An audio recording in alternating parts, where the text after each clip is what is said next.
गुरुरी ब्रह्मा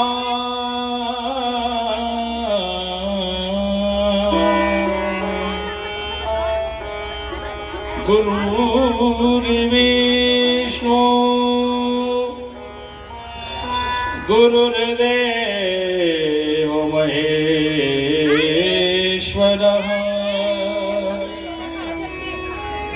गुरुर्साक्षात् परब्रह्म तस्मै श्री गुरुवे नमः। ध्यानमूलं गुरुर्मूर्ति पूजामूलं गुरुपदम्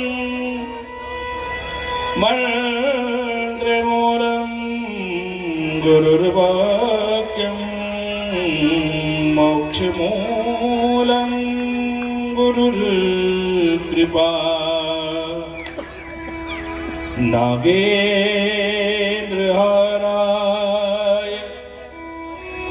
त्रिलोचनाय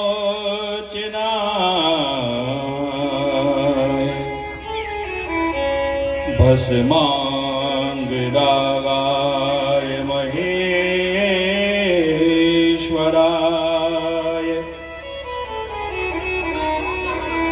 नित्याय शुद्धाय दिगंबराय तस्मै नकाराय नमः शिवाय।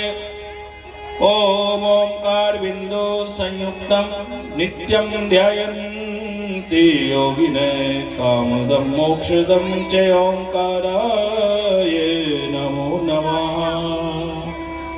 नमः शंभवाय च मय भवाय च नमः शंकराय च मयस्कराय च नमः शिवाय च शिवतराय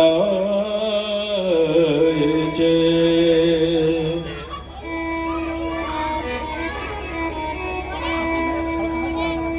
या देवी सर्वभूतेषु बुद्धिरूपेण संस्थिता नमस्तस्यै नमस्तस्यै नमस्तस्यै नमो नमः। नमस्तस्यै नमस्तस्यै नमस्तस्यै नमो नमः।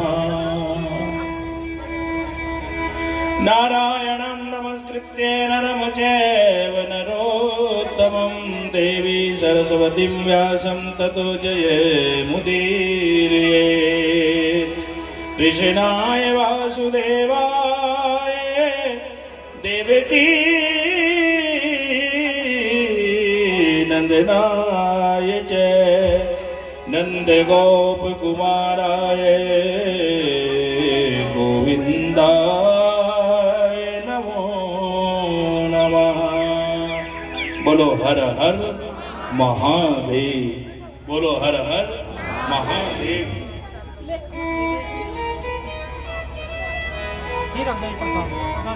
अखिल ब्रह्मांड के नायक त्रिशूलधारी चंद्रशेखर शशिशेखर आशुतोष ओगड़दानी त्रिपुरारी भंडारी नीलकंठ विषधर केदारनाथ बद्रीनाथ श्री महादेव जी के चरणों में कोटि कोटि वंदन करते हुए इस कथा में विराजमान सभी विप्रवृंद संत वृंद भक्त वृंद मातृशक्ति एवं भद्र पुरुष सभी भक्तों को सर्वप्रथम व्यासपीठ की ओर से ओम नमः शिवाय जी। बोलो जी हर हर महादेव। दोनों हाथ ऊपर उठाइए और सबसे पहले बोलेंगे हर हर। बोलो जी हर हर हर हर। एक एक करते हुए आज इस कल्याणमयी श्री शिव महापुराण कथा के हम तृतीय दिवस में प्रवेश कर चुके हैं। आइए कथा में प्रवेश करें, उससे पहले महादेव का ध्यान करते हैं, महादेव का चिंतन करते हैं। महादेव महादेव महादेव महादेव बोलो।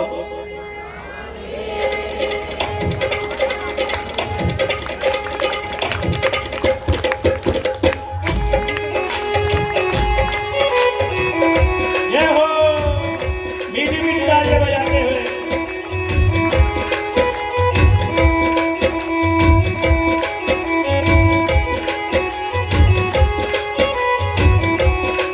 दोनों हाथ ऊपर करके और घूमते हुए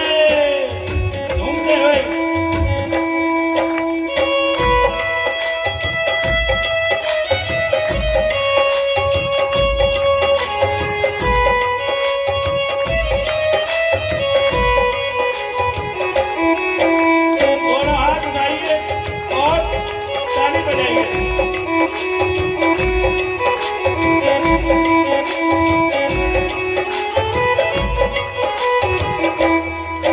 महादेव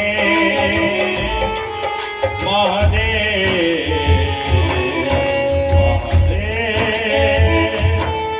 महादेव बोलो।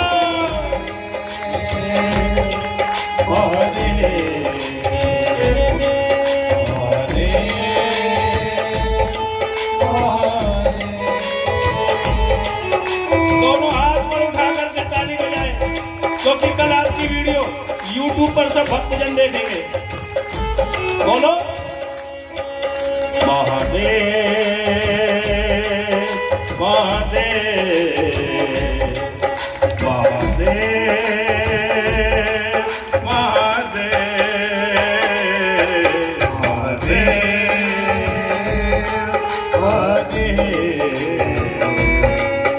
महादेव जय हो महादेव। दोनों हाथ पर उठाइए और ताली बजाइए। जय हो ताली बजाइए, झूमते हैं। महादेव महादेव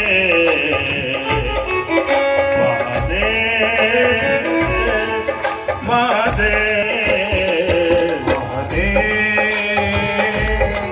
महादेव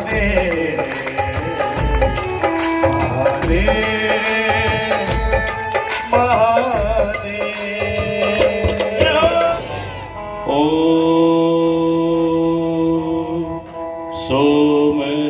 सोमनाथाय नमः नमः।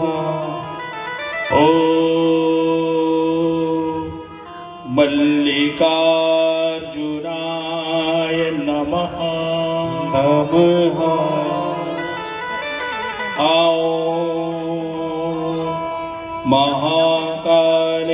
महाकालेश्वराय नमः नमः। ॐ ज्योतिर्लिंगाय नमः नमः।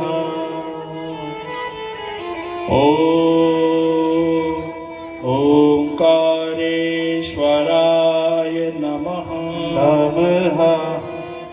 ॐ वैद्यनाथाय नमः नमः। ॐ भीमशंकराय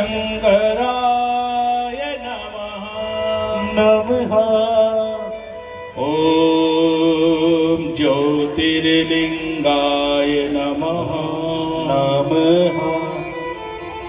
ॐ रामेश्वराय नमः नमः। ॐ नागेश्वराय नमः नमः। ॐ विश्वेश्वराय नमः नमः। ॐ ज्योतिर्लिंगाय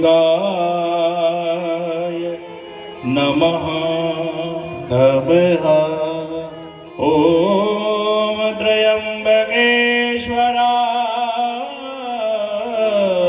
नमः नमः।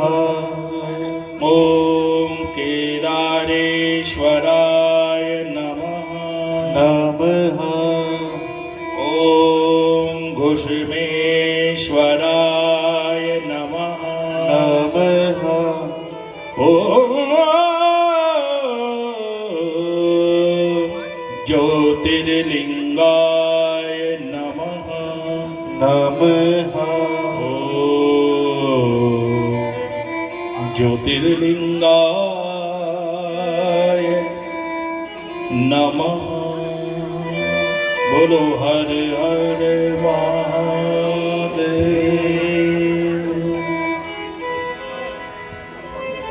बोलो धर्म की, जोर से बोलिए धर्म की, बोलो धर्म की, अधर्म का, प्राणियों में विश्व का, बोलो हर हर, बोलो ना हर हर, ये मन में बोलो हर हर महादेव। आइए आज की इस पवित्र श्री शिव महापुराण की कथा में हम प्रवेश करते हैं। शौनक आदि 88,000 ऋषि सूत जी के सानिध्य में बैठे हुए हैं और इस श्री शिव महापुराण कथा को श्रवण कर रहे हैं। स्वयं कैलाश पर्वत पर महादेव नंदी को इस कथा का रसास्वादन करा रहे हैं। नंदी ने ये श्री शिव महापुराण की कथा सनत कुमारों को सुनाई और सनत कुमारों ने सुनाई। नंदी ने ब्रह्मा जी को कथा सुनाई, ब्रह्मा जी ने नारद जी को कथा सुनाई। इतनी दिव्य कथा है ये।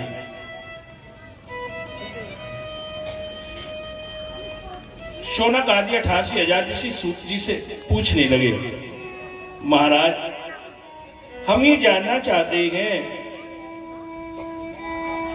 त्रिवेणी क्या होती है?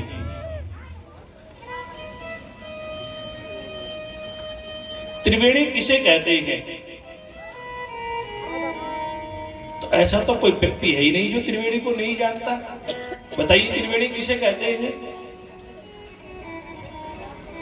गंगा और यमुना सरस्वती तीनों की धारा जहां मिली वो है त्रिवेणी, उसे कहते हैं त्रिवेणी। एक त्रिवेणी वो है, एक त्रिवेणी शिव महापुराण में है। तो शिव महापुराण की त्रिवेणी क्या है?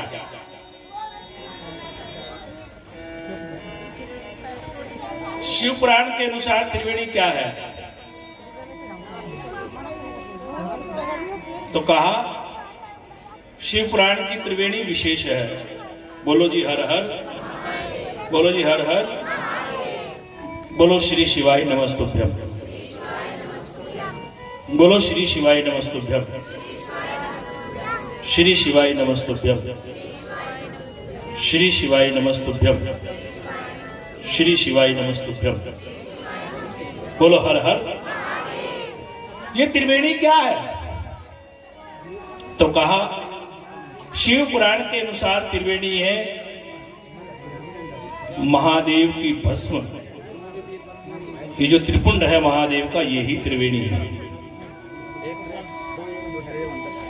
जब हम महादेव का भस्म तिलक मस्तक पर करते हैं, गले में रुद्राक्ष पहनते हैं और ओम नमः शिवाय का जाप करते हैं, तो ये भी त्रिवेणी ही बन जाता है।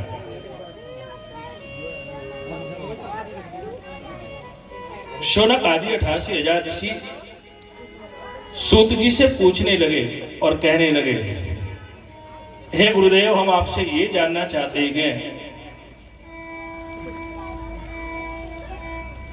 शिव को कैसे रिझाया जाए, शिव कैसे प्रसन्न होते हैं, कैसे शिव को प्रसन्न किया जाता है।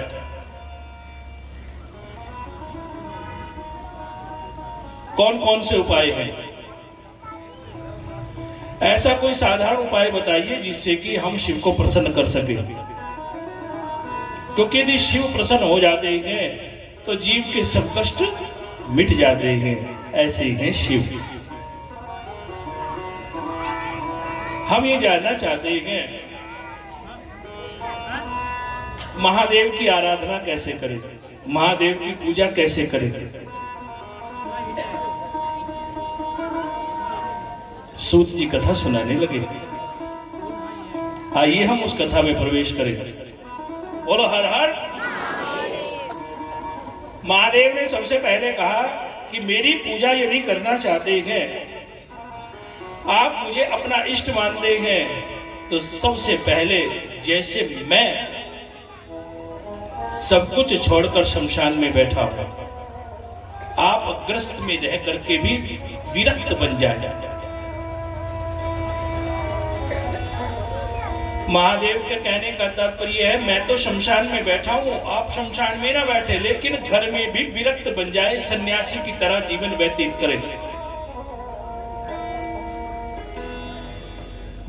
जब घर में बालक हो जाए, ग्रस्त होता है वंश चलाने के लिए, ग्रस्त जीवन, घर में एक संतान हो गई, पुत्र हो गया, पुत्री हो गई, तो ग्रस्त में रहते हुए ग्रस्त छोड़कर सन्यासी बन करके, ग्रस्ती सन्यासी, हम भगवान के हो जाएंगे। और महादेव कहते हैं मेरी पूजा से पहले भी आपको अपना मन पवित्र करना होगा, अपनी मन, वचन और कर्म, जो आप कहते हैं वो करते हैं, जो मन कहता है वो करते हैं।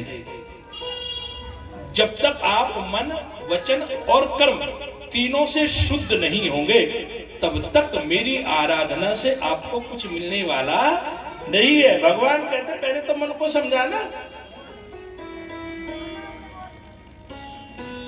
वचन जो एक बार कह दिया, उस वचन का पालन करें तो मेरी भक्ति स्वतः हो जाएगी। और कर्म, एक होता है संसारिक कर्म, वो भी निभाए, साथ साथ भक्ति मार्ग पर भी चले। जो भक्ति मार्ग के कर्म है, आध्यात्मिक कर्म है, वो भी करें। संसारिक कर्म तो हम रोज करते ही हैं। संसारिक कर्म तो ये है कि हम अपने ग्रस्त में रहते हैं, ग्रस्त जीवन चलाने के लिए अनेकों प्रकार का रोजगार हमने बनाया हुआ है। कोई दुकान करता है, कोई खेती करता है, कोई व्यापार करता है, सबने अपने अपने मार्ग को चुना है। संसारिक कर्म तो करना है, लेकिन कर्म हमें करना है आध्यात्मिक, अर्थात संसार में रह करके भगवान की कथा को श्रवण करें, भगवान के चरित्रों की कथा को सुने, भगवान के चरित्रों का दर्शन करें, तो मेरी भक्ति का फल तुझे मिलेगा। लेकिन यदि तेरा मन भी स्वच्छ नहीं है, तेरा कर्म भी अच्छा नहीं है और तेरा वचन भी सत्य नहीं है, तो फिर मैं तुझे अपनाने वाला नहीं है। विचार कीजिए, कोई व्यक्ति आपसे मिलने के लिए आ जाए, उसके वस्त्र भी फटे हुए हैं, चलो फटे हुए तो कोई बात नहीं, लेकिन वो गंदे भी हैं, पास बैठते ही उसमें से आपको दुर्गंध आने लगे, तो क्या आप उसे अपने पास बैठाओगे? बोलो, नहीं बैठाएंगे। हम कहेंगे भैया थोड़ा दूर होकर के बात करो। थोड़ी सी दुर्गंध किसी में से आ जाए तो हम उससे बात नहीं करते हैं, दूर बैठा करके बात करते हैं। लेकिन कभी आपने सोचा है कि आपके कर्मों की कितनी गंध और कितनी दुर्गंध तुम्हारे अंदर रमी हुई है?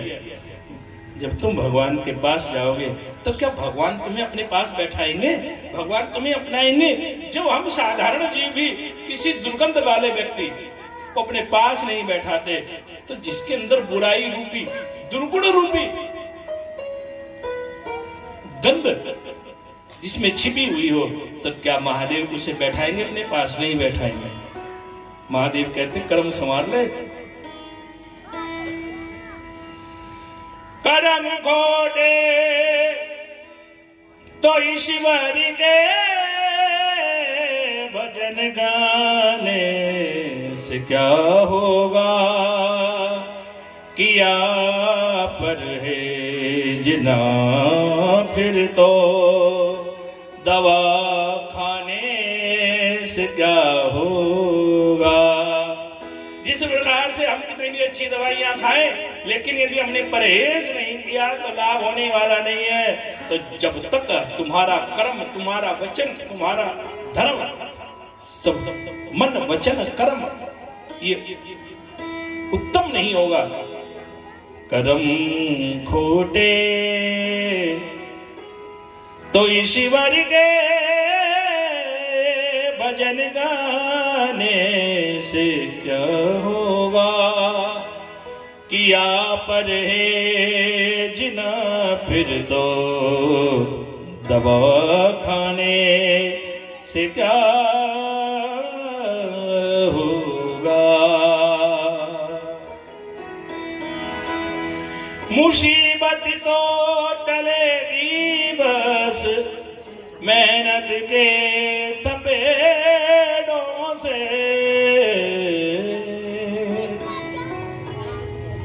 मुसीबत तो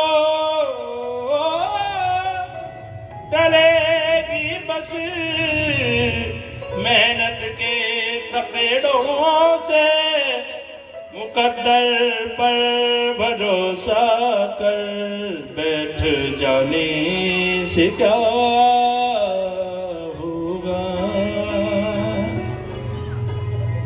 महादेव कहते हैं मुझे नहीं जाना है तो अपने आप को सुंदर बना ले, अन्यथा कहीं चला जा, तुझे शांति मिलने वाली नहीं है। और जब तू मन वचन कर्म से शुद्ध हो जाएगा तो मेरी तरह यदि तूने विष भी पी लिया तो उसके बाद भी तुझे क्या मिलेगा, आराम। क्योंकि जब व्यक्ति भजन में, भक्ति में लीन हो जाता है तो फिर उसे मिल जाता है विश्राम। अरे प्राणी, क्षण भंगुर जीवन की कलिका कल प्रातः को जाने खिली न खिली, मरिया चल गिर की शुचि शीतल मंद सुगंध समीर मिली न मिली, कलिकाल कुठार लिए फिर दातन नम्र सो चोट झिली न झिली, जब ले हरि नाम हरि रसना फिर अंत समय में हिली न हिली, बार भजन कर ले मुक्ति का यतन कर ले,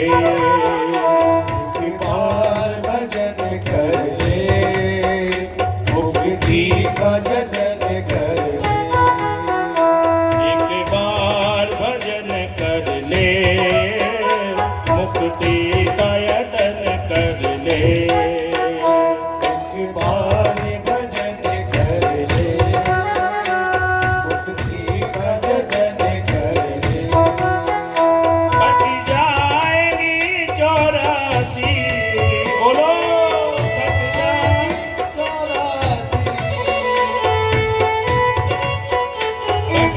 जाएगी 84 हरि का सुमिरन कर ले, एक बार भजन कर ले मुक्ति का यतन कर ले।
फूल नहीं खिलता, रोने गया नाली से वो फूल नहीं खिलता। चुन चुन करके कलियां गुलजार चमन कर ले, एक बार भजन कर ले, मुक्ति का यतन कर ले। बोलो तुम्हारी भजन कर ले, मुक्ति का जतन कर ले।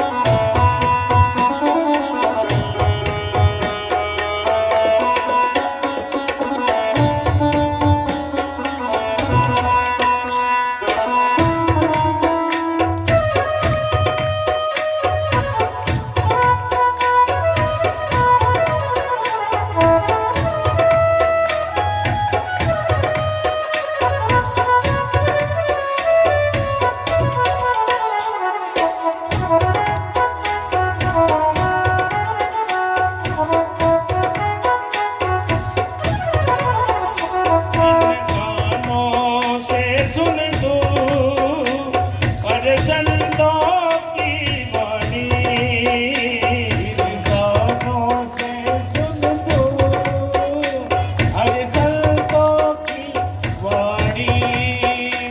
इन कानों से सुन तू और संतों की वाणी, इन कानों से सुन तू इन संतों की वाणी।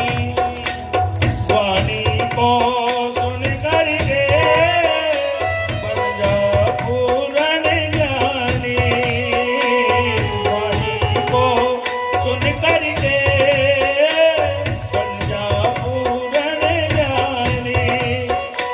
तन सेवा में लग ना सके, मन से ही मनन कर ले, एक बार भजन कर ले, मुक्ति का यतन कर ले।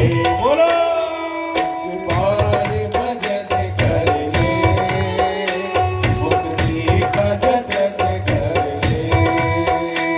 कट जाएगी चौरासी, कट जाएगी चौरासी, हरि का सुमिरन कर ले, एक बार भजन कर ले, मुक्ति का यतन कर ले। बोलो हर हर, बोलो हर हर। शौनक आदि 88,000 ऋषि सूत जी से कथा श्रवण कर रहे हैं, तो सूत जी ने कहा सबसे पहले मन वचन और कर्म से पवित्र होना पड़ेगा। कहा है ना रविदास जी ने, मन चंगा तो कठोते में गंगा। यदि मन पवित्र है तो सब कुछ है, यदि तेरा मन ही पवित्र नहीं तो तुझे कुछ मिलने वाला नहीं है। सूत जी कथा सुनाने लगे, कहा क्या विधान है महादेव की पूजा का, कैसे करे महादेव की पूजा, तो सुनो। सबसे पहले तो महादेव ने कहा कि भाव तेरा उत्पन्न हो, बस तेरा भाव निर्मल हो तो मुझे वो स्वीकार है। और जब महादेव के चरणों में जाए, महादेव के मंदिर में जाए, तो महादेव ने कहा बस श्रद्धा से 1 लोटा जल का ले आना, थोड़ा सा दूध डाल लेना, बस यही तेरी समस्याओं का निदान करेगा। 1 लोटा जल तेरी सारी समस्याओं का हल।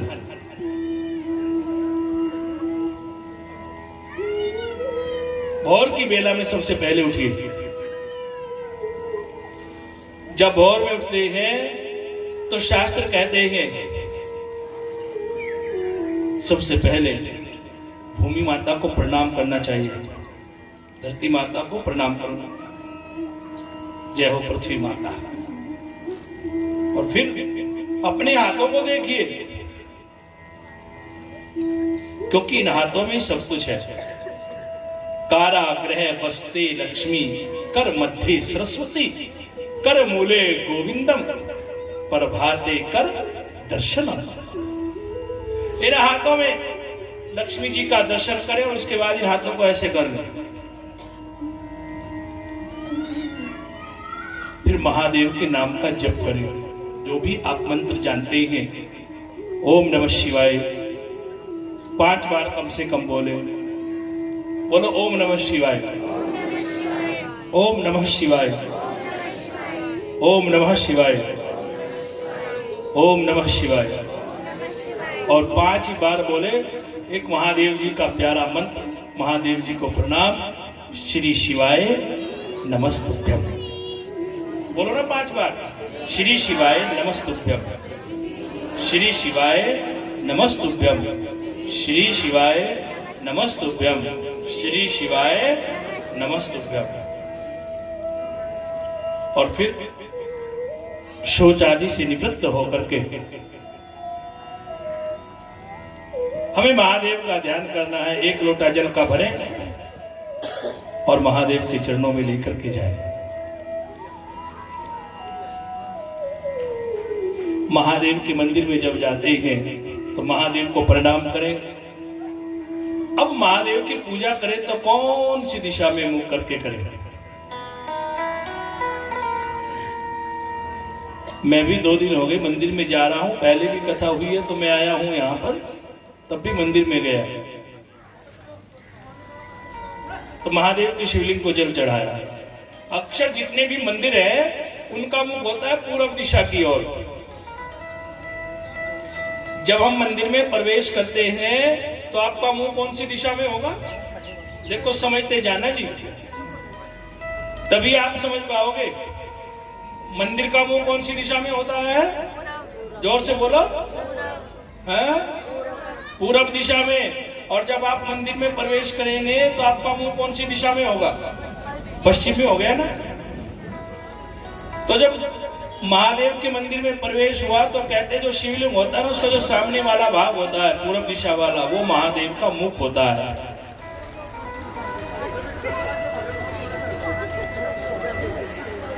तो सबसे पहले महादेव के मंदिर में जब प्रवेश करे तो महादेव को करे प्रणाम, श्री शिवाय, श्री शिवाय। अब आपका मुंह हो गया पश्चिम में। जैसे हमने मंदिर में प्रवेश किया आपका मुंह हो जाता है पश्चिम में। तो पश्चिम में से महादेव को कुछ भक्त होते हैं, वहीं गेट पर खड़े होते हैं, जल चढ़ाते हैं और आ जाते हैं।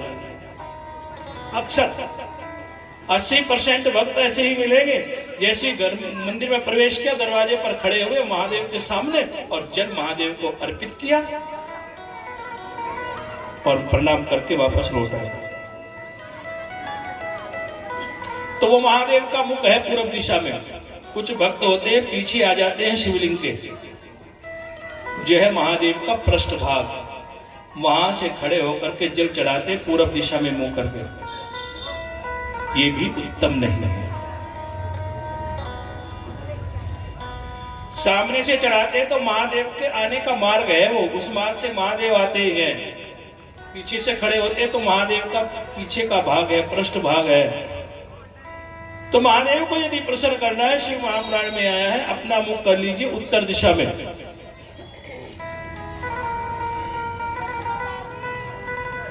दक्षिण दिशा में जल क्यों नहीं चढ़ाया जाता मुंह करके? शास्त्रों में ना 28 प्रकार के नरक हैं। अलग अलग जो आपने बुराई की है, जो आपने कुकृत्य किया है, उसका परिणाम जब आपको भुगतना पड़ता है तो 28 प्रकार के नरकों में आपको जाना पड़ता है। और वो सारे के सारे नरक हैं दक्षिण दिशा में। दूसरे महादेव को जब जल चढ़ाते हैं दक्षिण में मुख नहीं होता, मुख करते हैं उत्तर दिशा में। क्योंकि जो हमारी उत्तर दिशा है ना, जितने भी हमारे अक्षर देवता है सब कहां निवास करते हैं? पहाड़ों में, उत्तर दिशा में। तो उत्तर दिशा में मुख करके महादेव को जल चढ़ाया जाता है और महादेव से कहते हैं, महादेव कोई त्रुटि हो गई हो तो क्षमा कर देना। यह है जल चढ़ाने का तरीका। यदि हम किसी भी प्रकार की बीमारी से ग्रसित हैं, उपचार नहीं है, तो महादेव जी के लिए लिखा है कि आप महादेव जी को प्रतिदिन शहद चढ़ाइए। शिवलिंग पर शहद चढ़ाइए, महादेव प्रसन्न होते हैं। प्रत्येक बीमारी का इलाज है शहद। शंकर जी को शहद चढ़ाते रहिए।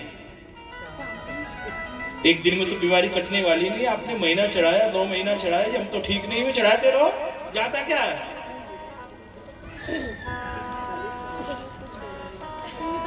जैसे ही इतनी कथा सुनी तो शौनक आदि 88,000 ऋषियों ने सूत जी से पूछा, गुरुदेव हम जानना चाहते हैं, ये तो आपने बता दिया, लेकिन जब जल चढ़ाते हैं उस जल को पीना चाहिए या नहीं पीना चाहिए, क्या करना चाहिए, कृपा करके बताओ। आजकल ना सोशल मीडिया का दौर ऐसा है, वायरल हो रहा है। कोई कहता है कि जल पी ले, महादेव पर चढ़ा हुआ जल पीजिए, कोई कहता नहीं पीजिए। अब हम क्या करें, क्योंकि प्रत्येक व्यक्ति तो शास्त्र नहीं पढ़ता है। यदि शास्त्रों का अध्ययन करेंगे तो उसमें हमें सब कुछ मिलेगा। तो सूत जी से जब शौनक आदि 88,000 ऋषियों ने ये प्रश्न किया, सूत जी कहने लगे, जब महादेव पर जल चढ़ाते हैं उसको पीना चाहिए या नहीं पीना चाहिए, बताओ। हमारे मन में अनेकों प्रकार की भ्रांति पैदा हो गई है, पिए ना पिए, पिए ना पिए। तो शिव महापुराण में वर्णन आता है कि जब हम शिवलिंग पर जल चढ़ाते हैं उस जल को पी लेना चाहिए। बोलो हर हर। अब जब मैं मंदिर में गया यहाँ चुनाटी शेख में, तो यहाँ तो वो जलहरी नहीं है, हस्तकमल ही नहीं पार्वती जी के, जल पिए तो कैसे पिए। सोचा आपने कभी? मैंने तो सोच ली।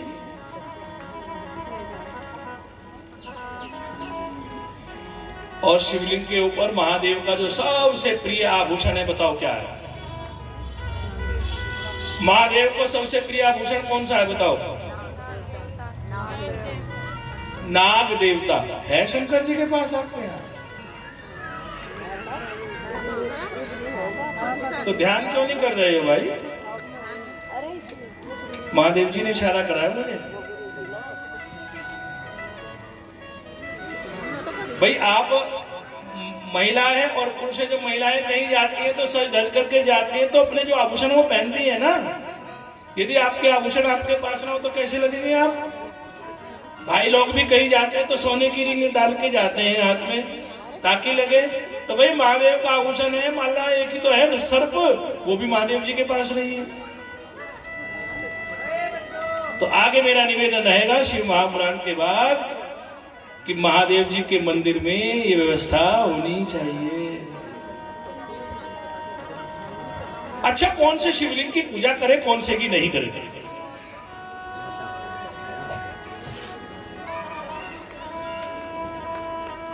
कौन से शिवलिंग की पूजा का फल मिलता है?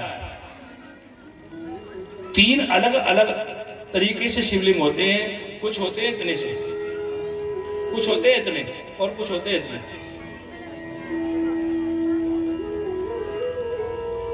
निम्न, मध्यम और उत्तम। तो निम्न का मतलब ये नहीं कि नीचा, नहीं नहीं, 3 प्रकार से आप 3 तरीके के शिवलिंग देखेंगे। जहां भी देखेंगे या तो इतना बड़ा साइज मिलता है, या इतना मिलता है, या इतना। कौन से की पूजा सर्वोत्तम है? जब तुम चढ़ाते हैं। तो सूत जी कह रहे हैं, बड़ा सुंदर प्रश्न है आपका। शौनक आदि 88,000 ऋषियों, तुमने बड़ा सुंदर पूछा, क्योंकि जब कलयुग आएगा ना तो कलयुग में किसी को कुछ नहीं पता। बस 3 चीज सीखी है, इना मीना डिका, इना मीना डिका, मुन्नी बदनाम हुई है डार्लिंग तेरे लिए, बस। किसी को कुछ नहीं पसंद, बस किसी ने पूछा भाई क्या पसंद है, कहले बेबी को क्या पसंद है, कहले और कुछ नहीं, बस बेबी को बेस पसंद है। बोलो हर हर। 3 प्रकार के शिवलिंग है, एक होता है छोटा, एक उससे मध्य, एक होता है उत्तम। तो कहा जो सबसे उत्तम वाला होता है ना, उसका फल कई गुना मिलता है जल चढ़ाने का। फल तो सबका ही है, प्रसन्न तो सबसे होते हैं। मैं किसी की बुराई नहीं करता हूँ, कोई दोष नहीं है, शिवलिंग तो शिवलिंग है, लेकिन उत्तम होता है जो इतने बड़े साइज का होता है, ये भी फल देता है। लेकिन जितना निम्न होता चला जाएगा फल तो मिलता ही है, लेकिन हो सके तो उत्तम रखें, मध्यम रखें। आने वाले समय में सब मिलो महादेव के मंदिर का थोड़ा सा जीर्णोद्धार करो अपने।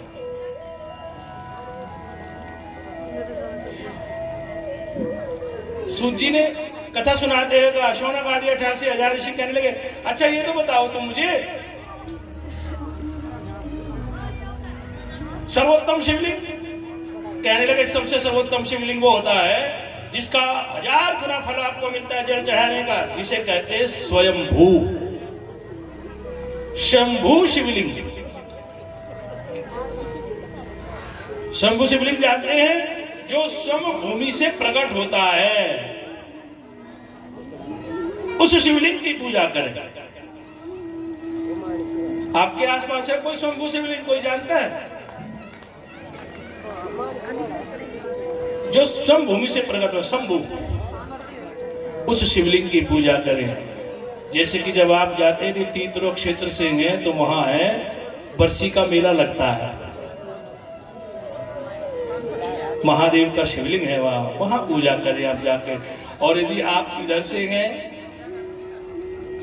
कहां से, पासापुर, जानते पासापुर, गोवर्धनपुर, पासापुर, खानपुर, तो वहां है जटाशंकर महादेव मंदिर। देखा है किसी ने? हाथ उठाना किसी ने देखा? हाँ, शंकर दास जी महाराज जी रहते हैं वहां। मैं पिछले वर्ष कथा करके आया हूं, पांडवों ने भी जहां पूजा की है। तो शंभू शिवलिंग की यदि हम पूजा करें तो महादेव बड़े प्रसन्न होते हैं। अब प्रश्न उठता है, महादेव पर चढ़ा हुआ प्रसाद खाएं कि ना खाएं? कोई लोग कहते हैं कि खाना चाहिए, कोई भक्त कहते हैं कि नहीं खाना चाहिए। क्या करें क्या ना करें, हम तो इसी असमंजस में हैं। शिव जी का प्रसाद किसे खाना चाहिए, किसे नहीं खाना चाहिए? तो कहा भगवान का प्रसाद तो सबको लेना चाहिए, लेकिन जब महादेव पर चढ़ा हुआ प्रसाद वहां से उठाकर एक तरफ रख दिया जाता है, जिसे कहते हैं परमालय, वो नहीं खाना चाहिए, क्योंकि वो चंड का प्रसाद होता है। और जब महादेव पर चढ़ा हुआ प्रसाद है, एक चढ़ा दिया जाता है शिवलिंग पर, एक दूर से भोग लगाते हैं, हे महादेव जी भोग स्वीकार करें। तो जो आपने दूर से भोग लगाया है वो स्वीकार कर लेना चाहिए। और जो शिवलिंग पे रखा हुआ प्रसाद है उसका क्या करें? आजकल मंदिर में जाते हैं, जब प्रसाद चढ़ाते हैं वहीं से पुजारी आपको उठा के दे देते हैं, लो जी प्रसाद। हाँ, वो भी ग्रहण करना चाहिए, लेकिन शिव महापुराण में आता है कि जब तक उस प्रसाद को शालिग्राम से स्पर्श ना कराया जाए, शालिग्राम से उस प्रसाद को जब स्पर्श करा दिया जाए तो वो भी पवित्र हो जाता है। उस प्रसाद को भी ग्रहण कर लेना चाहिए, वो भक्ष्य हो जाता है। पवित्र तो है ही, लेकिन भक्ष्य भी हो जाता है, खा सकते हैं। महादेव की आराधना करें, महादेव की पूजा करें, महादेव को फूल अर्पित करें। फूल और फूल, बताओ क्या अंतर है दोनों में? फूल और फूल, बताओ क्या अंतर है? कोई बताएगा बच्चा? व्याकरण है ये हिंदी की, फूल और फूल। बस नीचे वाली जो ऊ की मात्रा है ना, उसको चेंज करना है। एक रुपए वाली होती है ना, रुपए वाली लगा दोगे तो फूल बन जाएगा, जो रुपए में लगती है मात्रा। तो महादेव को जो फूल चढ़ाते हैं वो क्या हो जाते हैं? फूल। मैंने कल आपको बताया था कि कल हम आपको एक फूल बताएंगे। आज का फूल कौन सा है? बोलो। कल कौन सा बताया था? तो आज है गुड़हल का फूल। आज हम गुड़हल के फूल के बारे में वार्ता करते हैं। महादेव को गुड़हल का फूल चढ़ाना चाहिए। क्या होता है महादेव को गुड़हल का फूल चढ़ाने से, जानते हो? कल मैंने कहा था कि आप लेके आना यहाँ गुड़हल का फूल, ताकि भक्तों को पता चल जाए। तो एक भक्त आज लेकर आए यहाँ गुड़हल का फूल, शिव महापुराण पे रखा हुआ है।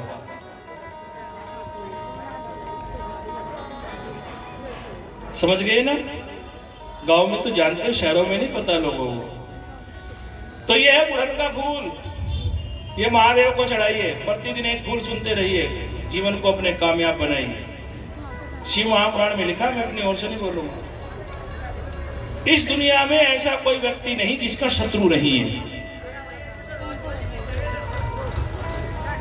जो भी व्यक्ति संसार में है, शत्रु सबके हैं। किसी को पता है, किसी को नहीं, किसी के दिख जाते हैं, किसी के गुप्त शत्रु हैं। आपका थोड़ा सा काम अच्छा चलने लगे तो पड़ोसी ही शत्रु बन जाते हैं, और कोई बने ना बने, या अपने ही बन जाते हैं। हमें तो अपनों ने लूटा, गैरों में कहाँ दम था। हमें तो अपनों ने लूटा, गैरों में कहाँ दम था। मेरी किश्ती भी वहां डूबी जहां पानी बहुत कम था। तो यह है गुड़हल का फूल। जिनके जो शत्रु हैं, आपको डर लगता है शत्रु ना जाने क्या कर दे, तो ये जो गुड़हल का फूल है ना भक्तों, ये आप प्रतिदिन महादेव को अर्पित करें, तो आपके शत्रु भी आपका बाल बांका नहीं कर पाएंगे। ताली तो बजा दो।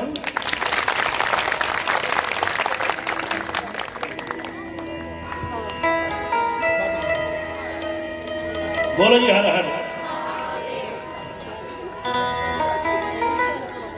ये जो फूल है, ये चढ़ाने से आपके शत्रु आपका बाल भी बांका नहीं कर सकते हैं। इसलिए आप महादेव को गुड़हल का फूल चढ़ाए यदि शत्रुओं से बचना है। कल फिर आपको नया फूल बताएंगे। कल का फूल होगा कमल का फूल। कल कौन सा फूल रहेगा? आप में से कोई भी नहीं ला पाएगा यहाँ, मुझे पता। देखते लाते हैं कोई भक्त।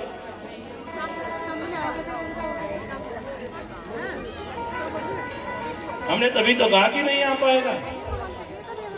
कल आपको कमल के फूल के बारे में बताएंगे। शालिग्राम क्या है? एक भक्त ने पूछा है प्रश्न भी। ये भी भगवान का स्वरूप ही है। शालिग्राम, भगवान जब शिला बने शालिग्राम, तो उसे कहते हैं शालिग्राम। बहुत सुंदर कथा है शालिग्राम की। बोलो हर हर, बोलो जी हर हर। बोलो धर्म की अधर्म का, प्राणियों में विश्व का, बोलो हर हर। तो महादेव को आप जल चढ़ाइए, फूल चढ़ाइए, और उसके बाद लिखा है कि महादेव को क्या चढ़ाना चाहिए? कहा कि महादेव को चढ़ाइए आप बिल्व पत्र, जिसे कहते हैं बेल पत्र। इस बेल पत्र को चढ़ाने से क्या होता है? कौन सा बेल पत्र चढ़ाना चाहिए? कौन से पेड़ का बेल पत्र होना चाहिए? एक होता है छोटा सा पेड़, एक होता है उससे थोड़ा बड़ा, और एक होता है बिल्कुल वृद्ध। 3 अवस्थाएं होती है पेड़ की। एक बाल्यकाल, एक युवा काल, मध्य जो होता है, और अंत में आता है जो होता है जब बड़ा हो जाता है पेड़, उसे कहते हैं वृद्ध। तो कहा है शिव महापुराण में कि जो छोटे वाला बेलपत्र होता है ना, बिल्कुल छोटा सा पेड़, उसके पत्ते नहीं चढ़ाइए, वो पत्ते नहीं तोड़ने चाहिए। ठीक उसी प्रकार से ये जो छोटा सा बालक होता है ना, उसको कष्ट पहुंचाता है कोई कि नहीं? छोटे बालक को कष्ट पहुंचाना चाहिए? नहीं। तो भक्तों, अब जो बड़ा वाला बेलपत्र है, जिसे कहते हैं वृद्ध अवस्था वाला बेलपत्र, उसके भी बेलपत्र चढ़ाए जाते हैं, लेकिन सबसे उत्तम होता है जो मध्य वाला होता है, उसके बेलपत्र आप महादेव को अर्पित करें। आपने कभी सोचा है कि बेलपत्र में कितने पत्र होते हैं? अरे उत्तर दिया करो ना।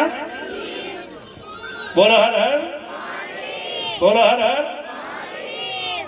बेलपत्र में 3 पत्र होते हैं। कोई सा पेड़ दुनिया में आपने देखा कि एक पत्ते में 3 पत्ते हो? आप तो किसान लोग हैं, अनेकों पेड़ आपने देखे होंगे, पत्ते पर एक ही पत्ता होता, डाली पे कई कई पत्ते होते, लेकिन जो बिल्व पत्र होता है उसमें एक ही पत्ते में 3 ही क्यों होते हैं? सोचा कभी आपने? यदि आप शुभ काम पे जा रहे हैं और 3 जाने लगे तो क्या कहेंगे?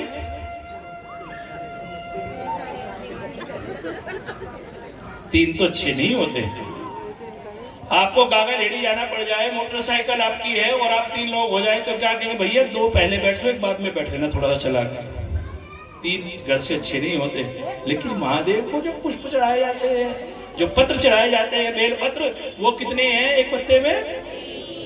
तो महादेव के लिए तो कुछ भी अशुभ नहीं है। हम अशुभ मानते हैं,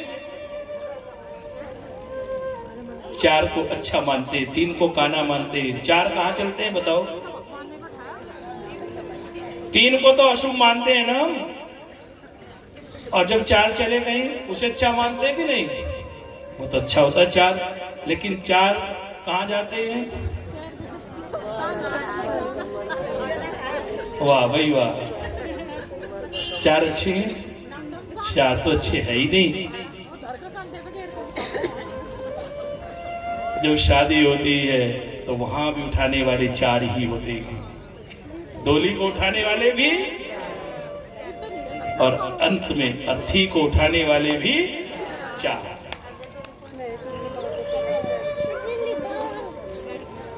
क्यों हमने अपने अंदर मन में भ्रांति पैदा की है 3 तो अच्छे नहीं होते? 3 तो अच्छे होते हैं, 3 ही तो देव हैं, ब्रह्मा, विष्णु, फिर क्या रह गया शेष? 3 है। क्यों मानते हैं हम काना? 3 को अच्छा नहीं मानते हैं। बोलो श्री शिव पुत्र जी महाराज की, बोलो श्री शिव पुत्र जी महाराज की, बोलो श्री शिव पुत्र जी महाराज की, बोलो श्री शिव पुत्र जी महाराज की, बोलो श्री शिव पुत्र जी महाराज की, बोलो श्री शिव पुत्र जी महाराज की, बोलो श्री पुत्र जी महाराज की जय, बोलो श्री शिव पुत्र जी महाराज की जय, बोलो श्री शिव पुत्र जी महाराज की जय, बोलो श्री शिव पुत्र जी महाराज की जय, बोलो श्री शिव पुत्र जी महाराज की जय, बोलो श्री शिव पुत्र जी महाराज की जय, बोलो श्री शिव पुत्र जी महाराज की जय, बोलो श्री शिव पुत्र जी महाराज की जय, बोलो श्री शिव पुत्र जी महाराज। दोनों हाथ पर उठा करके जयकारा लगाएं, बोलो श्री शिव पुत्र जी महाराज की जय, बोलो हर हर महादेव, बोलो हर हर महादेव, बोलो हर हर महादेव, बोलो हर हर महादेव, बोलो हर हर महादेव, बोलो हर हर महादेव। सभी अपने स्थान पर बैठ जाइए, सभी बैठ जाइए।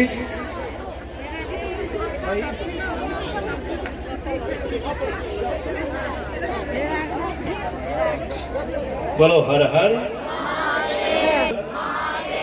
बोलो हर हर, बोलो हर हर, बोलो हर हर, बोलो धर्म की, अधर्म का, प्राणियों में, विश्व का, बोलो हर हर महादेव। जय हो।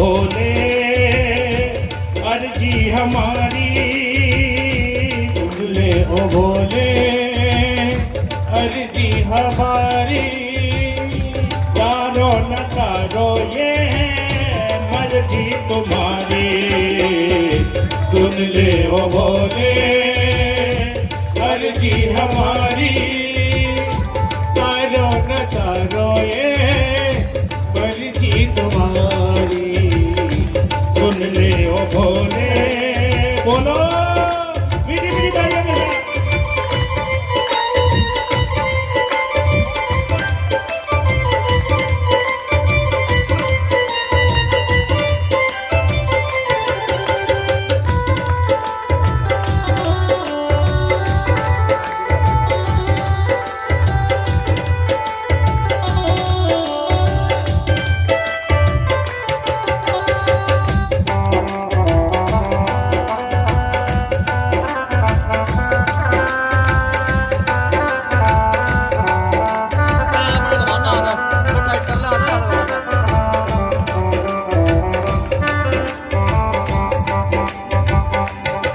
हम पे क्या बीती कैसे बताए हम पे क्या बीती कैसे बताए दोनों हाथ पर उठा करके और ताली बजाते हुए हम पे क्या बीती कैसे बताए हम पे क्या बीती कैसे बताए हम पे क्या बीती कैसे बताए हम पे क्या बीती कैसे बताए इस दौर से गुजरे कैसे सुनाए किस दौर से है गुजरे कैसे सुनाए इस दौर से गुजरे कैसे सुनाए किस दौर से है गुजरे कैसे सुनाए तुमको पता है हाल भंडारी सुन ले हो भोले हो अर्जी हमारी तारो या न तारो ये है मर्जी तुम्हारी बोलो ले ओ भोले अर्जी हमारी तारो ये है मर्जी तुम्हारी सुन ले ओ भोले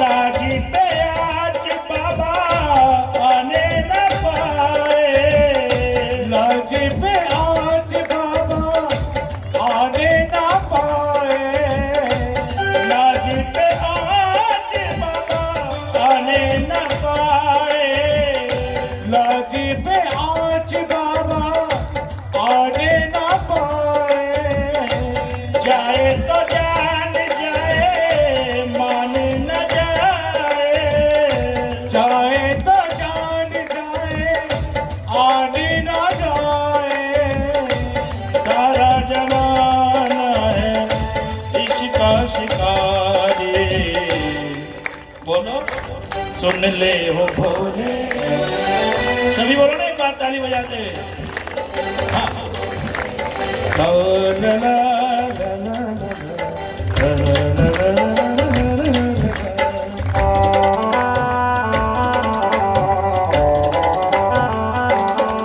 सुन ले ओ भोले अर्जी हमारी तारो या न तारो ये है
न तारो ये मर्जी तुम्हारी। दोनों हाथ में उठा करके सभी गाइए।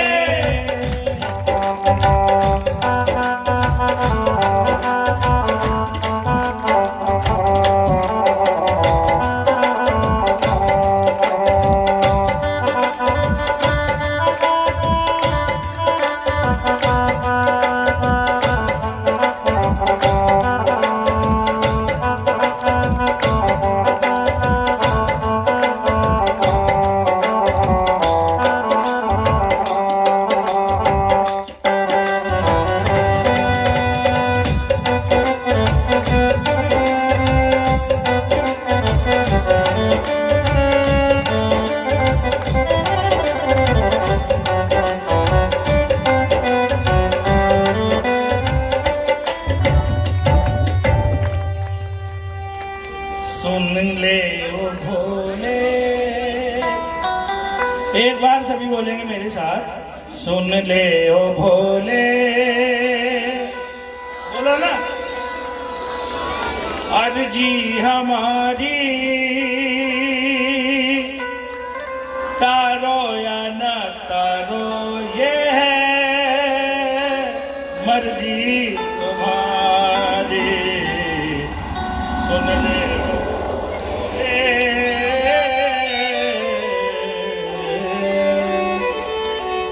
बोलो हर हर महादेव, बोलो हर हर, बोलो हर हर, बोलो महंत श्री चंद्रमा दास जी महाराज की, बोलो 1008 स्वामी श्री चंद्रमा दास जी महाराज की। 16 वर्ष से मौन रह रहे परम तपस्वी श्री शिव पुत्र जी महाराज की, बोलो श्री शिव पुत्र जी महाराज की, बोलो हर हर हर हर, बोलो हर हर, बोलो हर हर। महाराज जी हमारे मध्य में विराजमान हो चुके हैं। कहते हैं कि तीर्थ किए एक फल, संत मिले फल 4। तीर्थ किए एक फल, संत मिले फल 4, सदगुरु मिले अनेक फल, कहे कबीर विचार। और कहते हैं जहां संत आ जाते हैं वो स्थान अपने आप में तीर्थ बन जाता है। ये गांव कोई साधारण स्थान नहीं है, ये तो तीर्थ है जहां हमारे महाराज 1008 श्री चंद्रमा दास जी महाराज जी की तपोभूमि, जहां ऐसे संत पधारे, जहां हमारे 16 वर्ष से मुंह रहे परम तपस्वी संत जिनका दर्शन दुर्लभ है, कभी कभी अपनी कुटिया को छोड़कर जग कल्याण के लिए चल देते हैं, अन्यथा भजन। जब जब मन में संतों के आता है कि उस कल्याण करना है भक्तों का, तो इस कथा के माध्यम से कल्याण करते हैं। ऐसे हमारे महाराज जी, एक बार जोर से जयकारा लगाए हमारे महाराज जी के लिए। बोलो श्री शिव पुत्र जी महाराज की, बोलो श्री शिव पुत्र जी महाराज की। और कभी कभी तो हमें ऐसा लगता है कि कहीं हमारे गुरुजी श्री चंद्रमा दास जी ही सब हमारे गुरुजी के रूप में दोबारा से फिर आपके मध्य में उपस्थित हो गए।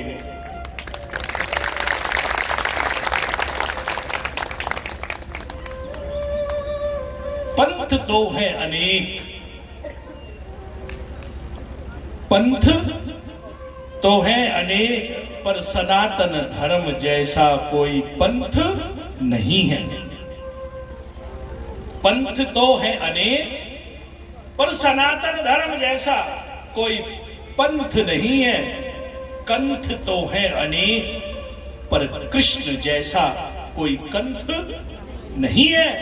ढूंढ लिया मैंने इस पूरे संसार में, संत तो हैं अनेक, पर श्री शिव पुत्र जैसा कोई संत नहीं।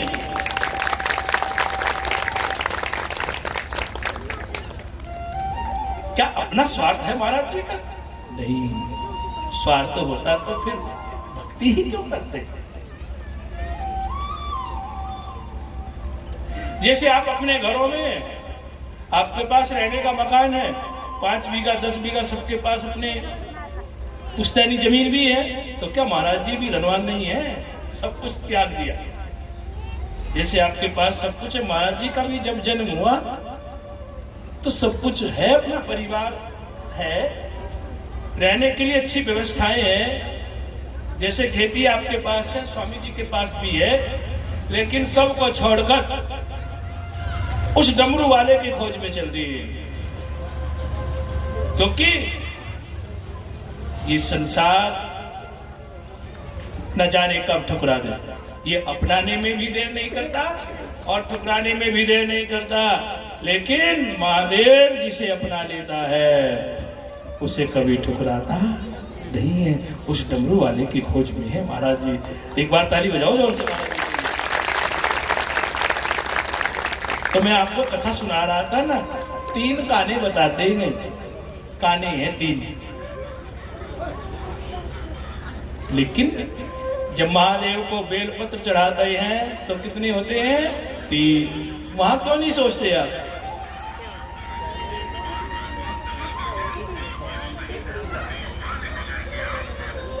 तीन ही बेलपत्र क्यों?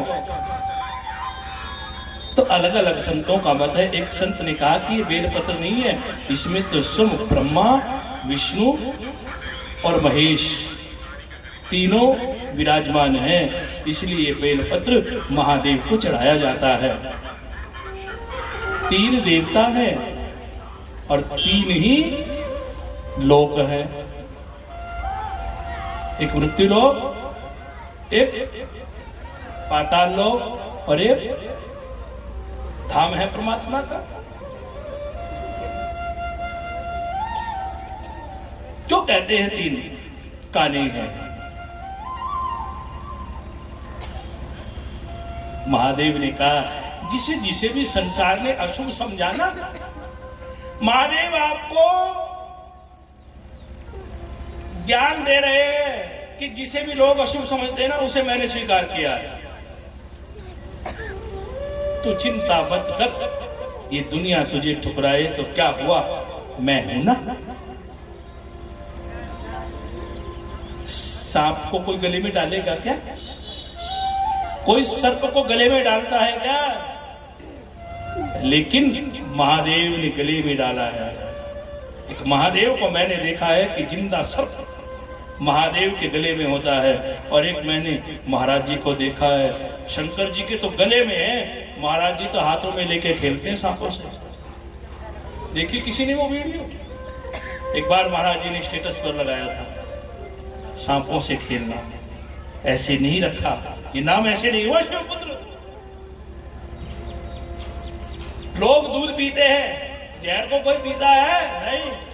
जिसे संसार स्वीकार नहीं करता, महादेव कहता आई एक्सेप्ट हिम।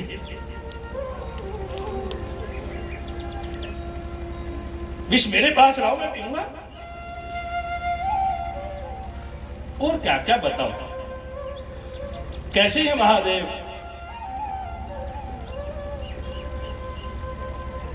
सब चाहते हैं कि हमारे घर में अच्छे बच्चे हों, सुंदर बच्चे हों, लेकिन विचार कीजिए जिसके बच्चे का मुंह हाथी का मुंह और वैसे साधारण हो, कोई ऐसा बच्चा अपने घर में रखेगा? हैं? कभी कभी तो जब हम फोटो खिंचवाते हैं ना अपना, और कई बार तो माता भी कहती बच्चे को पकड़ लेना, थोड़ा फोटो खराब हो जाएगा। है? जो माँ जन्म देती है, अरे पकड़ो मुझे ना, फोटो ठीक से आ जाए। लेकिन पार्वती को देखो ना, महादेव को देखो ना, गणेश मुंह देखो कैसा है गणेश जी का, और पेट भी आपने, मैंने कल बताया आपको कैसा है। लेकिन फिर भी महादेव और पार्वती अपने उस बेटे को अपनी गोद में लेके बैठे हुए हैं और कहा कि मैं सबको स्वीकार करता हूं। बेलपत्र महादेव को चढ़ाया जाता है। क्या होता है बेलपत्र के चढ़ाने से? कहते जो महादेव को बेलपत्र चढ़ाते हैं उनके समस्त मनोरथ पूर्ण हो जाते हैं। कहते हैं यदि कोई बेलपत्र हो और उस बेलपत्र के नीचे शिवलिंग हो, सर्वोत्तम बिल्व पत्र हो, उसके नीचे शिवलिंग हो, तो ऐसे स्थान पर यदि हम शिवलिंग को जल चढ़ाते हैं तो क्या मिलता है,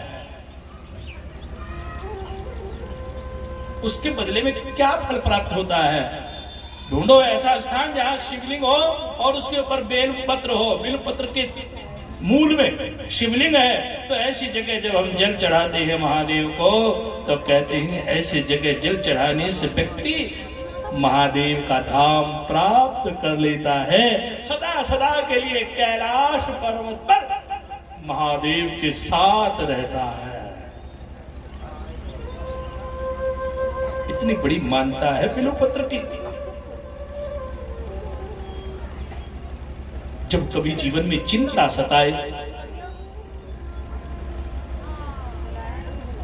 आपको लगता है कि हमारा ये काम बार बार करने के बाद भी नहीं हो रहा है, हमने अगेन बाई अगेन ट्राई की है, बार बार, बट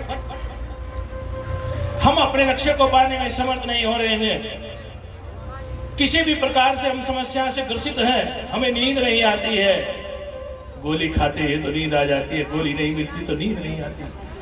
तो कहा है ये जो बिल्वपत्र है ना, इसकी विशेषता है। शिव महापुराण में कहते हैं यदि आपके जीवन में ऐसा कुछ घटित हो रहा है तो जाओ और कहीं देखो बेलपत्र, और उस बेलपत्र का जो वृक्ष है बिल्व वृक्ष, उसके नीचे आप जाओ और श्री शिवाय नमस्तुभ्यम, श्री शिवाय नमस्तुभ्यम, श्री शिवाय नमस्तुभ्यम, ओम नमः शिवाय, ओम नमः शिवाय, ओम नमः शिवाय करते रहो और सो जाओ। ऐसी नींद आएगी जैसे कि वर्षों के जगे हुए व्यक्ति को कभी कभी नींद आती है। जब बेटी की शादी करते हैं ना तो बड़ी थकान हो जाती है, सब काम से जब निवृत्त होते हैं ना तो कभी कभी सामान भी पड़ा रह जाता है, वहीं नींद आ जाती है। ऐसी नींद आएगी, सब चिंता समाप्त हो जाएगी। एक बार जाओ ना बिल्व वृक्ष के मूल में,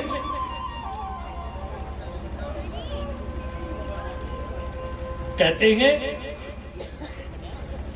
जो बिल्व वृक्ष होता है ना, उसका जो चारों तरफ का होता है थामला, क्या बोलते हो, पानी भरते हैं उसमें, थामला ही बोलते हैं भैया, मुझे ज्यादा नहीं पता क्योंकि मैं तो खेती करता ही नहीं।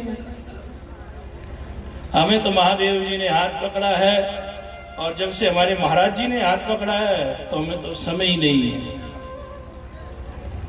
अभी महाराज जी की ऐसी कृपा हुई, महाराज जी 2 महीने भजन में रहे और उससे पहले एडवांस में आशीर्वाद दे दिया महाराज जी ने। मैं तो खाली हुई नहीं 2 महीने से। मैं जनवरी में भी मैं कथा कर रहा था, फरवरी में भी कथा मैंने की, और अब भी मैं शिवरात्रि से 1 दिन पहले कथा विश्राम करके लौटा हुए हैं। जैसे कि आज यहाँ कथा समापन, नेक्स्ट डे, तो महाराज जी का ऐसा आशीर्वाद, महादेव की ऐसी कृपा। आज मैं महाराज जी के पास गया और मैंने महाराज जी से कहा, महाराज जी हाथ रख दो सिर पे, देखो संतों सबको आशीर्वाद देते हैं, बोलो जी हर हर महाराज जी आशीर्वाद दे दो। तो आज हंसने के लिए अभी नहीं, ताली बजाओ महाराज जी की, देखो सबको आशीर्वाद देते महाराज जी। और आज जब मैं गया ना, मैंने कहा महाराज जी अब तो टंकी फुल भरी हुई है, अब तो पूरा तपस्या आप करके लौटे हो, मेरे सिर पे भी हाथ रख दो। पहले अभी नहीं, यदि अभी हाथ रख लिया तो अभी उड़ जाएगा यहां से, फिर मेरे हाथ नहीं आएगा। तो भाई महादेव की कृपा अजीब, बिल्व वृक्ष की महिमा बड़ी अजीब। जो बेल पत्र का थावला होता है ना चारों तरफ का, कहते हैं उसको कभी सूखा नहीं रखना चाहिए, वो सूखना नहीं चाहिए। इसका तात्पर्य नहीं कि आप उसमें इतना जड़ भर दे कि पेड़ ही गिर जाए, क्योंकि बिल्व वृक्ष में यदि ज्यादा पानी हम भर देते हैं तो वो कमजोर भी होता है, वो गिर सकता है। तो इसलिए पानी ज्यादा नहीं भरना है उस थामले में, लेकिन सूखने भी नहीं देना है। कहते हैं जैसे बिल्लू वृक्ष के नीचे पानी भरते हैं ना, वो गीला रहता है। जब तक वो गीला रहता है और जो उसमें जल डालता है, जब तक वो जल नहीं सूखता, तब तक जिसने उस बिल्व वृक्ष के थावले में जल दिया है, उसके घर से लक्ष्मी भी समाप्त नहीं होती। यदि घर में बार लक्ष्मी चाहते हैं तो बस ये करो, बिल्व वृक्ष का ध्यान रखो। ये मंदिर वाले में तो बहुत जल चढ़ा हुआ मैंने देखा है। जंगल में देखो ना, जहां कोई पानी देने वाला नहीं है, कोई बिल्व वृक्ष खड़ा है, सूखने मत दो, आपके घर में लक्ष्मी की भंडार हो जाएगा। ये है शिव महापुराण। बखान क्या करूं मैं लाखों के ढेर का,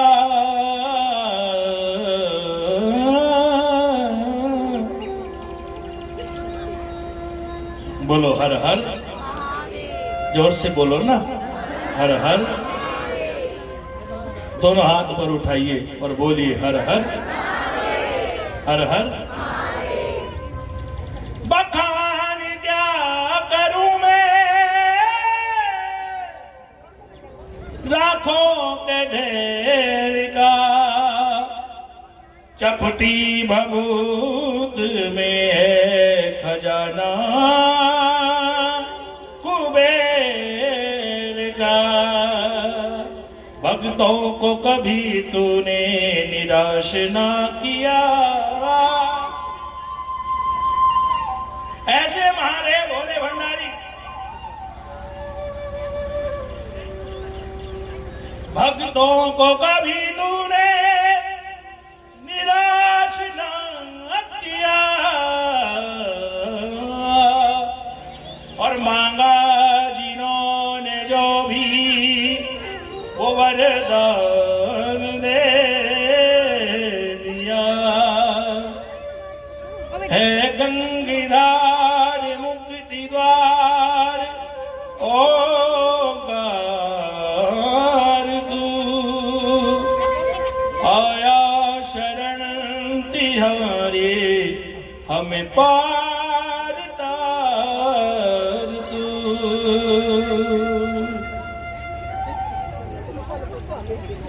कैलाश के निवासी नमो बार बार हूँ, आया शरण तिहारे हमें पार तार तू। थावले में पानी भर के रखें, जब तक थावले में पानी है तब तक तुम्हारी खुशहाल जिंदगानी है। बोलो हर हर। ध्यान रखना है आपने। मंदिर वाला पेड़ तो बिल्कुल ठीक है, मैंने देखा तो पेड़ पूरा ही हरा भरा हो रहा है। बिल्व वृक्ष की महिमा बड़ी अपरंपार है।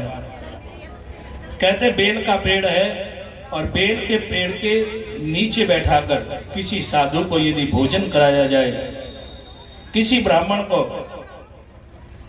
भोजन कराया जाए, तो कहते हैं ऐसा करने से महादेव बड़े प्रसन्न होते हैं और उसे अपना धाम दे देते हैं। ऐसा शिव महापुराण में आता है।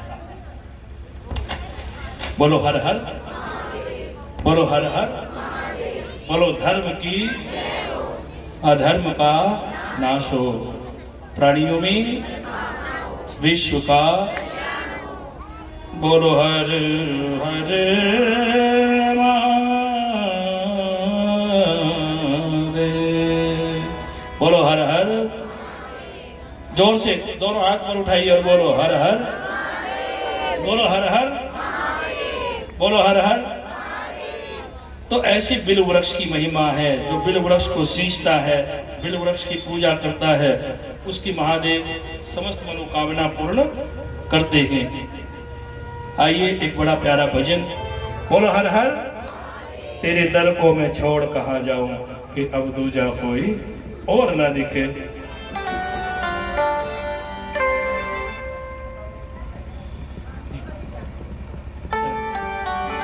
महाराज जी कह रहे हैं वो भजन सुनाना जी। आज आपको कभी गई ना गुरु के डेरे में, मैं सुनाऊंगा लास्ट का भजन, वही सुनाऊंगा मैं आपको। बड़ा प्यारा भजन है, भजन सुनिए।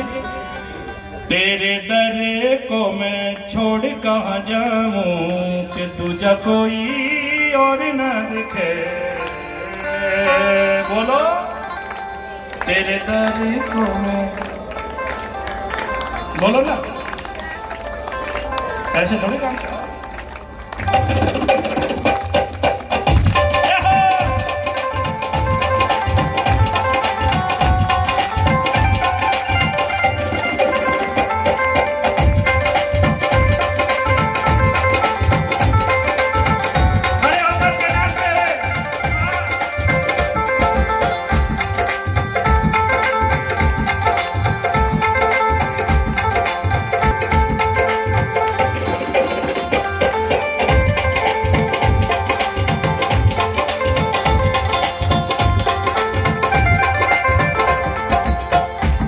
तेरे दर को मैं, तेरे दर को मैं, बोलो बोलो बोलो,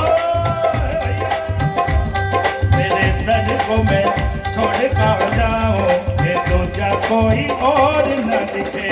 तेरे दर को मैं छोड़ कर जाऊं कि तुझे कोई और न दिखे। तेरे दर को मैं छोड़ कर जाऊं अब तुझा कोई और न दिखे। तेरे दर को मैं छोड़ कर जाऊं कि तुझे कोई और न दिखे। अपना दुखड़ा में हो, अपना दुखड़ा में किसी को सुनाऊं, अपना दुखड़ा में किसी को सुनाऊं कि तुझा कोई और न दिखे। तेरे दर को मैं छोड़ कहाँ जाऊं कि तुझा कोई और न दिखे।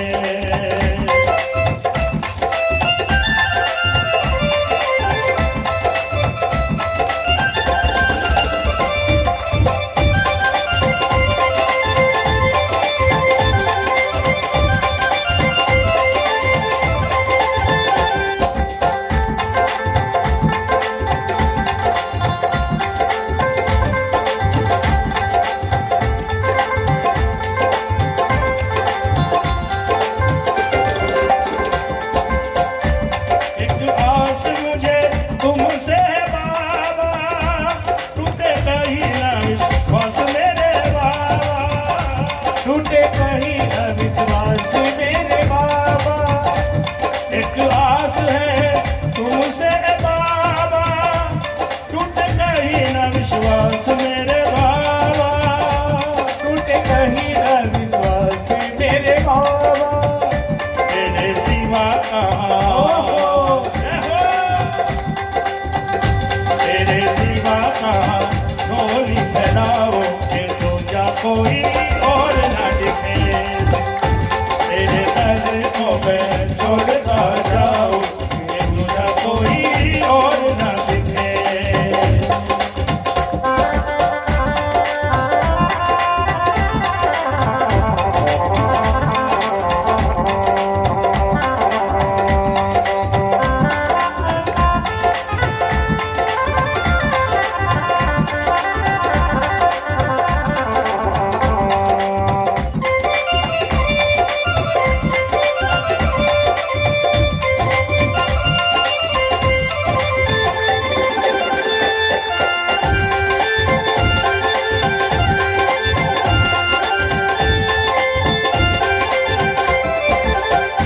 तेरे आगे मैंने दामन पसारा है, मुझको है बाबा तेरा ही सहारा है।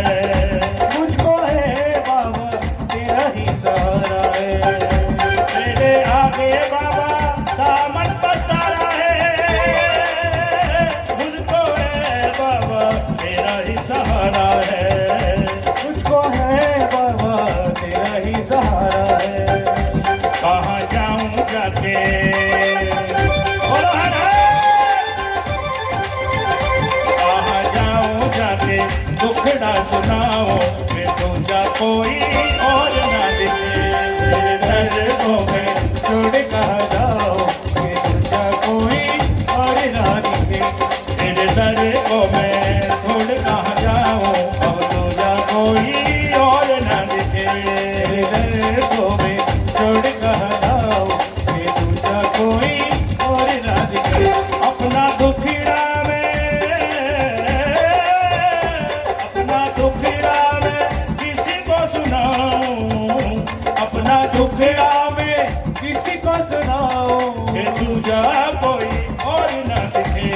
तेरा दर को मैं छोड़ कहाँ जाऊं कि दूजा कोई और ना दिखे।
लखा आया बाबा बन के सवारी है, तेरे दर से ना गया कोई खाली है।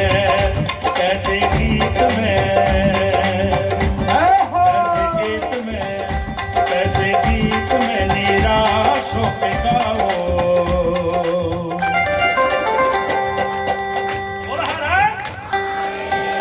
कैसे गीत में निराश होके गाओ, अब दूजा कोई और न को मैं छोड़ कर जाओ कि दूजा कोई और ना मिले। तेरे को मैं छोड़ कहाँ जाऊं कि दूजा कोई और ना दिखे। तेरे दर को मैं छोड़ कहाँ जाऊं कि दूजा कोई और ना मिले। अपना दुख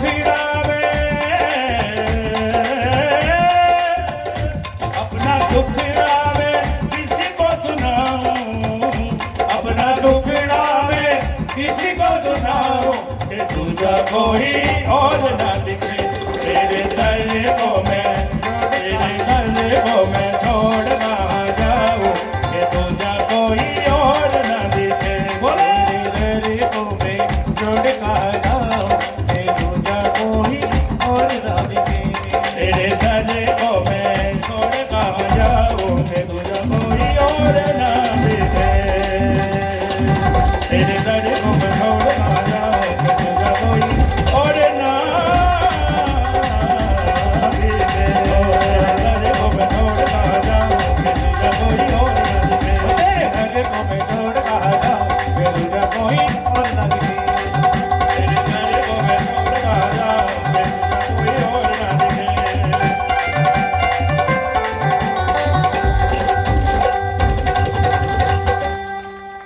तेरे दर को मैं बोलो ना एक बार दोनों हाथ पर उठाकर, हे महादेव तेरे दर को मैं छोड़ कहाँ जाऊं। बोलो ना। आवाज तो आपकी आने नहीं है, आपसे ज्यादा तो हमारे भैया बोल रहे थे। देखो केले की आवाज कितनी है। बोलना भैया एक बार। तेरे दर को मैं छोड़ कहाँ जाऊं कि दूजा कोई। अब आप बोलना सब।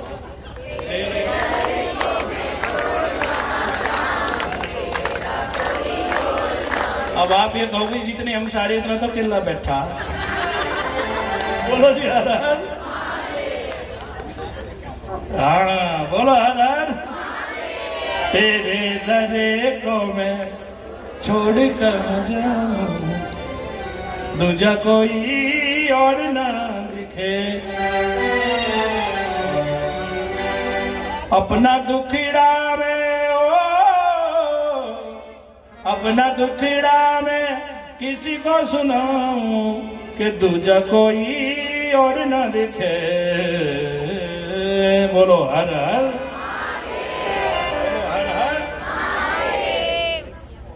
बोलो शंकर भगवान की।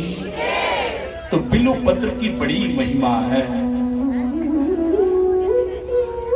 बेल वृक्ष के नीचे शिवलिंग की पूजा करने से, दीपक जगाने से दरिद्रता दूर हो जाती है, ऐसा लिखा है श्री शिव महापुराण में। बोलो जी हर हर। शौनक आदि 88,000 ऋषि सूत जी से कथा सुन रहे हैं, तो सूत जी आगे कथा को सुनाने लगे। बोलो हर हर। जो बिल्व वृक्ष के नीचे शिव की पूजा करते हैं, उनके घर में कभी लक्ष्मी की हानि नहीं होती है। महादेव उनके भंडार भरते हैं, तो आप महादेव को बेलपत्र अवश्य चढ़ाएं। बोलो जी हर हर। क्या चढ़ाना है महादेव को? और बेलपत्र भी आप सुनिए 3 पत्तों वाला चढ़ाए, और चढ़ाने से पहले ये देख ले कि इसका कोई बेलपत्र टूटा हुआ तो नहीं है, या फिर 3 के 3 है, एक आधा खंडित हो रहा है, तब भी ना चढ़ाएं। और बेल पत्र चढ़ाते हुए बेल की एक तरफ होता है बेल के पत्ते का कोना, और दूसरी तरफ होती है डंडी। डंडी किधर करें और पत्ते का कोना किधर करें? एक तरफ होता पत्ते का सीधा भाग जिधर से प्लेन नजर आता है, एक होता पत्ते का उल्टा भाग। तो कैसे चढ़ाए? तो कहते हैं वो जो डंडी होती है ना, वो अपनी ओर होनी चाहिए। जब महादेव को चढ़ाते हैं पत्ती का कोना होना चाहिए महादेव की ओर, और सीधा पत्ता नहीं चढ़ाना है। जिधर से खुरदुरा होता है उधर से आप ऐसे बिल्व पत्र को महादेव को चढ़ाए, और फिर जो आप चाहते हैं वो महादेव से मांग ले। सूत जी कहने लगे, तो शौनक आदि 88,000 ऋषियों ने पूछा, अच्छा गुरुजी, अब हम जानना चाहते हैं, अपने बिल्व पत्र की महिमा को तो सुना दिया,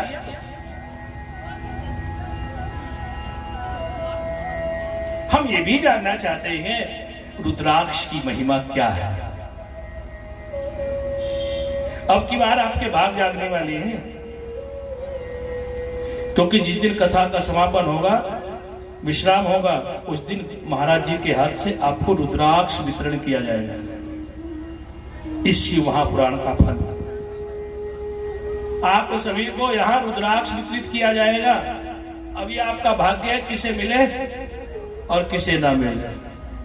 महाराज जी जब तपस्या करते हैं ना, तो उन रुद्राक्षों को भी अभिमंत्रित कर देते हैं। मंत्रों के द्वारा अभिमंत्रित रुद्राक्ष यहाँ वितरण किए जाएंगे। जिस दिन कथा का विश्राम होगा, तो कोई भी भक्त ऐसा न रहे जो कथा में न आए, क्योंकि रुद्राक्ष ही शिव है, शिव ही रुद्राक्ष है।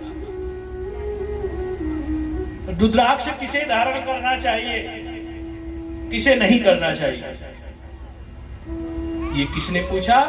शौनक आदि 88,000 ऋषियों ने सूत जी से पूछा।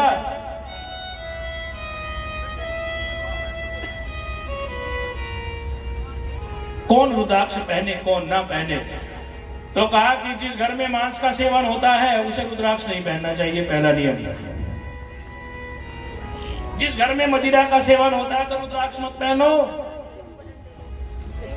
लहसुन प्याज का प्रयोग होता है तो रुद्राक्ष मत पहनो, ये लिखा है शिव महापुराण में।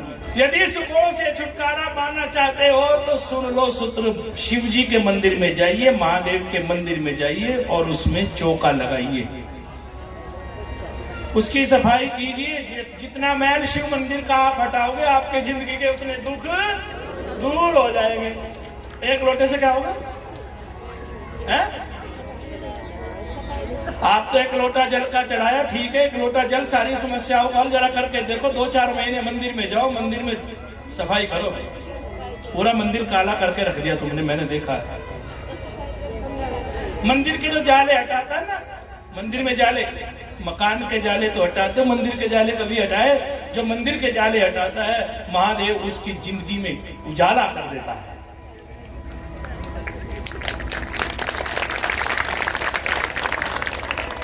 जब मंदिर में जाए तो जो महादेव के मंदिर की दीवारें हैं, बाहर से उस पर कपड़ा ले लीजिए और फेरिए, साफ कीजिए। तो जैसे तू वहां से मैल को दूर कर देता है ना, तो महादेव तेरी जिंदगी का दुख रूपी मैल नष्ट कर देता है। ये सब स्कंद पुराण में लिखा है। कौन सा रुद्राक्ष पहने कौन सा ना पहने, कितने मुखी है। तो सूत जी कथा सुनाने लगे कि अनेकों प्रकार के रुद्राक्ष होते हैं, लेकिन मैं शिव पुराण के अकॉर्डिंग आपको 14 मुखी रुद्राक्ष की कथा सुनाऊंगा। एक मुखी से लेकर के 14 मुखी तक शिव रुद्राक्ष होते हैं। सबसे अच्छा रुद्राक्ष कौन सा मानते हैं? एक मुखी। देखा किसी ने एक मुखी रुद्राक्ष? बाजार में जाते हो 2000, 5000, 10,000 रुपए का मिलता है एक मुखी रुद्राक्ष, और वो भी असली नहीं है, वो भी आर्टिफिशियल रुद्राक्ष है, नकली है। कहते हैं यदि एक मुखी रुद्राक्ष जीवन में पहले तो सब एक मुखी रुद्राक्ष शिव का स्वरूप होता है।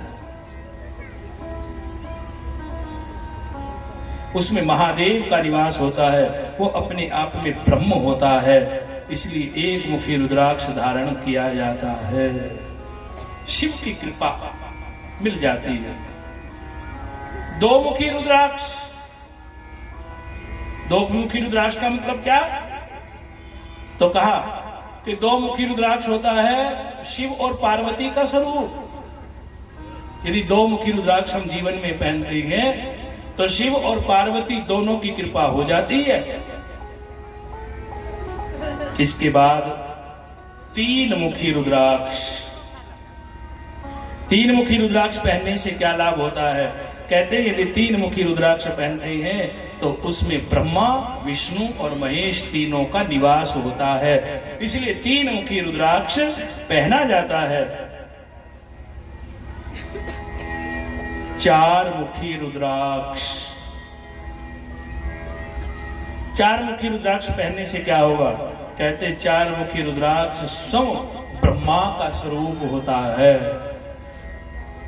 इसमें ब्रह्मा का निवास होता है। यदि हम ब्रह्मा को प्रसन्न करना चाहते हैं तो 4 मुखी रुद्राक्ष पहने। 5 मुखी रुद्राक्ष। कहते 5 मुखी रुद्राक्ष क्या है? यह है पंचमुखी महादेव। ब्रह्मा जी के कितने मुख हैं? बोलो, जोर से बोल। अरे जोर से क्यों नहीं बोलते? आपके कितने हैं? अपना बताओ। अच्छा, और ब्रह्मा जी के किस किस ने देखे? 5। ब्रह्मा जी के कितने मुख हैं? एकानन। अब बताओ। नौकरी 5।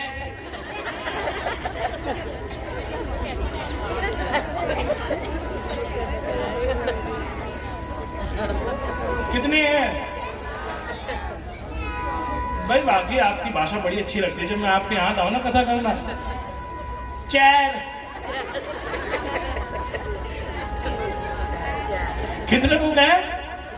3 हैं, 2 हैं, 4 हैं, या 5 हैं, या 6 हैं? ब्रह्मा जी के, शंकर जी के, ब्रह्मा जी के बताओ पहले। 4। और शंकर जी के कितने हैं?